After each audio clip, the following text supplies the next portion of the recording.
সাধারণ একটি অক্ষর থেকে এত সুন্দর টিউলিপ ফুলের টব আঁকা সম্ভব। আজ আপনাদের দেখাবো কিভাবে খুব সহজে আমি এই চমৎকার ফ্লাওয়ার বেসটি এঁকেছি। প্রথমে খাতার মাঝখানে ইংরেজিটি অক্ষরের মতো করে একটি লাইন টেনে নিলাম, আর ঠিক এই লাইনটিকে ভিত্তি করে ফুলের টবের ডিজাইনটি করে নিয়েছি। টবটা এখন রেডি। উপর থেকে কয়েকটি টিউলিপ ফুলের কলি যোগ করছি।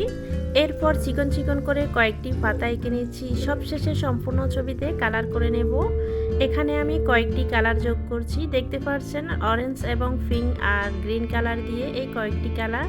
নিয়মিত এই ধরনের ড্রয়িং দেখতে আমাদের পেজের সাথেই থাকবেন। ভালো লাগলে শেয়ার করবেন আর কেমন হয়েছে অবশ্যই জানাবেন।